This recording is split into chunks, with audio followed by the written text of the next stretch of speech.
Hi hello Angel വോയിസിലേക്ക് സ്വാഗതം. നിങ്ങളുടെ person ഈ ന്യൂ ഇയർ ആയിട്ട് നിങ്ങളോട് പറയുന്ന മെസ്സേജ് എന്താണ്? പ്ലീസ് കേഡ്മി മദർ യൂണിവേഴ്സ് എന്ത് മെസ്സേജാണ് നിങ്ങൾക്ക് തരാൻ ആഗ്രഹിക്കുന്നത്? പ്ലീസ് കേഡ്മി മദർ യൂണിവേഴ്സ് ന്യൂ ഇയറിൽ നിങ്ങളുടെ പേഴ്സൺ നിങ്ങൾക്ക് നൽകുന്ന മെസ്സേജ് എന്താണ്? ഫസ്റ്റ് സെക്കൻഡ് കാർഡ് എടുക്കുക. ഫസ്റ്റ് സെക്കൻഡ് അപ്പോൾ നിങ്ങൾ എടുത്തു എന്ന് വിശ്വസിക്കുന്നു. ഫസ്റ്റ് കാർഡ് എടുത്തവർക്ക് നിങ്ങളുടെ പേഴ്സണ് നിങ്ങളോട് ഫിസിക്കലി ഒരുപാട് അട്രാക്ഷൻ തോന്നുന്ന ഒരു എനർജിയാണ് വന്നിരിക്കുന്നത്. ഓക്കെ, പ്ലീസ് കേഡ്മി മദർ യൂണിവേഴ്സ് എന്ത് മെസ്സേജാണ് തരാൻ ആഗ്രഹിക്കുന്നത്?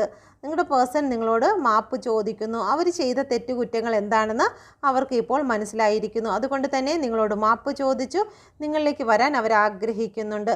രണ്ടാമത്തെ കാർഡ് എടുത്തിരിക്കുന്നത് ഒരു കമ്മിറ്റ്മെൻറ്റ് വേണം, നിങ്ങളിലേക്ക് അവർക്ക് കടന്നു വരണം എന്ന് അവർ ചിന്തിക്കുന്നുണ്ട്. ഓക്കെ, ഒരു വിജയമാണ്. ഇനി മുന്നോട്ട് സന്തോഷത്തോടു കൂടി ഇനി മുന്നോട്ട് പോകണമെന്ന് ചിന്തിക്കുന്നു. എന്ത് സംഭവിച്ചിരുന്നാലും അവർ നിങ്ങളോട് കൂടെ തന്നെ ഉണ്ട്